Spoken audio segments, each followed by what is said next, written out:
नमस्कार, मैं बहराज और आप देख रहे हैं द भारत नाव। देश में 3 चरण के मतदान हो चुके हैं। लोकसभा चुनाव को लेकर इस वक्त जो राजनीति का जो पारा है वो देश के मौसम की तरह बढ़ता जा रहा है और एकदम अपने उच्च स्तर पर है। तो आइए जुड़ते हैं देश की जनता के साथ और उनसे जानते हैं क्या है उनका मूड इस बार के चुनाव को लेकर। मुझे नहीं लगता बीजेपी 400 पार करेगी। एक्चुअली इन्होंने ईडी को अभी हमारे माइंड में तो यही है कि ईडी को इन्होंने सही यूज़ नहीं किया। कहीं कहीं किया है बट कहीं कहीं नहीं भी किया। मतलब आप आरोप लगा रहे हैं कि ईडी सीबीआई आरोप नहीं लगा रहे हैं, हम ये कह रहे हैं कि इनको जुडिशली इसको यूज़ करना चाहिए था। जहाँ डेफिनेट ऐसा लगे कि नहीं यहाँ तो गड़बड़ है ही है, तो इन्होंने तो सिर्फ अपोजिशन वालों के पास ही क्यों जाते हैं। जहाँ इनकी सेंटर की रूल्ड स्टेट्स हैं वहाँ क्यों नहीं जाते।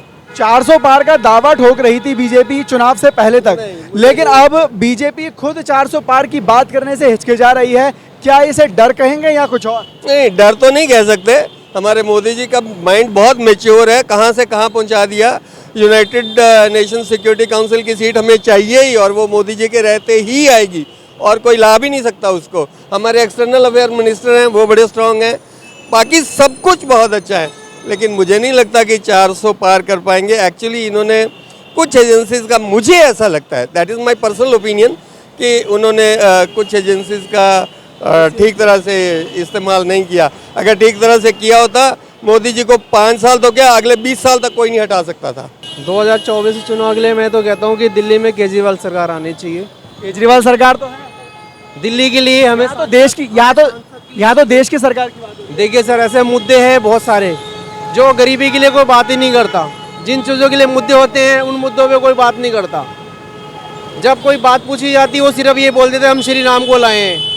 मुद्दे होते हैं कि गरीबी कैसे ख़त्म की है, महंगाई दिन पर दिन बढ़ती जा रही है, जिस मुद्दों पे कोई बात नहीं करता।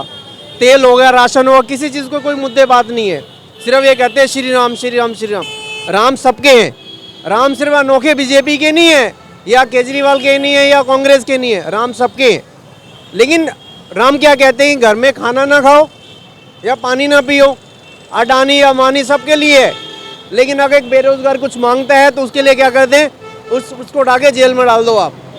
मतलब गरीब आदमी आवाज़ ही नहीं उठाता, जो उठाना चाहता है उसको दबा दिया जाता है। अब मुद्दे केजरीवाल को लेके ले लो, इतने टाइम से कोई वो नहीं था। बंदा अगर गरीबों के लिए कुछ कर रहा है उसको उठा के अपने जेल में डाल दिया। अगर यही अगर मुद्दे करने 1 साल पहले करना चाहिए था। अगर आपकी छवि साफ है तो इसको पहले करना चाहिए था। अभी चीज़ सुनने में आ रही है कि 20 तारीख के बाद छोड़ दिया, इसका क्या मतलब बनता? 20 तारीख का क्यों छोड़ दिया जाएगा? छोड़ो तो अभी छोड़ो, नहीं तो उठा के, अगर उसने गलत किया उसको उठा के हमेशा के लिए अंदर कर दो। कोई नेता साफ नहीं है, सिर्फ ये कि जो बीजेपी ज्वाइन कर लेता है वो साफ हो जाता है। वॉशिंग मशीन में धुलकर, हाँ, वॉशिंग मशीन में धुलकर, क्लियर बात है।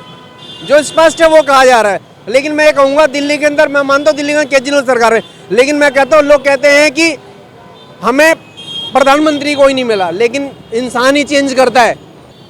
जिस तरह से देश में विकास की लहर मोदी जी ने कर रखी है उस हिसाब से हो भी सकता है 400 पार।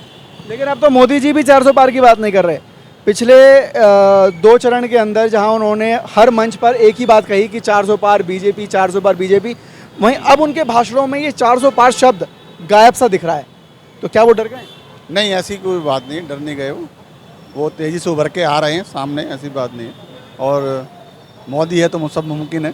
मोदी जी ने एक आरोप लगाया राहुल गांधी पर कि अगर उनकी सरकार बनी तो देश में आपकी जो संपत्ति है, आपका जो मंगलसूत्र है, ये सब चीज़ें देश के मुसलमानों को और माइनॉरिटीज़ को दे दी जाएंगी आपसे छीन कर। तो इस आरोप पर आप क्या सोचते हैं, क्या ऐसा होगा? नहीं, ऐसा तो नहीं हो सकता है कि देश 70 सालों से चल रहा है, आज तक तो ऐसा हुआ नहीं। आगे भविष्य की कुछ कहना। जो इनहेरिटेंस टैक्स लाने की जो बात की जा रही थी उसका मतलब यही है कि जिसके पास ज़्यादा संपत्ति है उसका कुछ हिस्सा देश की माइनॉरिटीज़ को दे दिया जाएगा। तो मोदी जी का यही कहना है कि भाई अगर कांग्रेस की सरकार बनी तो वो आपकी संपत्ति छीनकर, आपके गहने जेवरात छीनकर देश के मुसलमानों को, देश की माइनॉरिटीज़ को दे देंगे। इसको लेकर आप क्या सोचते हैं, क्या लगता है ऐसा हो सकता है? अगर ऐसा नहीं हो सकता तो मतलब प्रधानमंत्री क्या झूठ बोल रहे हैं? नहीं, प्रधानमंत्री झूठ नहीं बोल रहे हैं, बट इस पर जितना ज़्यादा लोगों से राय, जितनी शुमारी होगी उतना ज़्यादा अच्छा होगा। अभी तक जहाँ भी जा रहा हूँ वहाँ पे अभी मोदी का ही लहर है और लग रहा है जैसे उनका नारा है अब की बार 400 पार, लग रहा है कि 400 पार करेंगे अब की बार, ऐसा मुझे लग रहा है क्योंकि काम भी उन्होंने अच्छा किया है। जो जो उन्होंने वादा किया था। बस बेरोजगारी पे थोड़े बहुत वोट उनका कम हो रहा है, अदरवाइज सब ओके है। युवाओं में गुस्सा भी नजर आ रहा है। हाँ, यही बेरोजगारी के लिए युवा में गुस्सा है, बाकी सब ओके है उनका। जब बेरोजगारी है तो फिर ओके क्या हुआ? वो जैसे कि 370 हटाया उन्होंने, जो हमारा जो 5 नंबर पे आ गए हमारे अर्थव्यवस्था में, इन सब मामलों में थोड़ा आगे गए। 70 हटने से आपको क्या फायदा है? आप जम्मू कश्मीर से ताल्लुक रखते हैं? ताल्लुक नहीं रखते ना कि जैसे कि मान लो, जैसे कि कोई जो जम्मू कश्मीर रहते जो ज़मीन वहाँ लेना चाहते हैं, जो आतंकवादी हमले होते थे, जो भारत जिंदाबाद के नारे कम लगते थे, ये सब अब होने लगे हैं। यही फायदा हुआ है कि हिंदुस्तानी होने के नाते अच्छा लगा कि चलो वहाँ से जो भी जो पहले से था ये बैरियर वो हट गया। वो आपके मुद्दे क्या हैं? मेरे मुद्दे ये बेरोजगारी, जो सरकार रोजगार दे युवाओं को, रोजगार पढ़े लिखे भटके नहीं, बस यही चाहते हैं हम। आपके पास रोजगार है? जी, रोजगार जैसे तैसे कर ही रहे हैं, बाकी जो भी और भी लोग हैं, जो भी लोग कर रहे हैं उनके हिसाब से कर ही रहे हैं हम लोग। चलिए ये बताइए, मोदी जी ने एक आरोप लगाया है राहुल गांधी पर कि अगर कांग्रेस की सरकार बनी तो देश के अंदर आपके संपत्ति का एक हिस्सा देश के मुसलमानों को और माइनॉरिटीज़ को दे दिया जाएगा। क्या आप भी ये बात मानते हैं?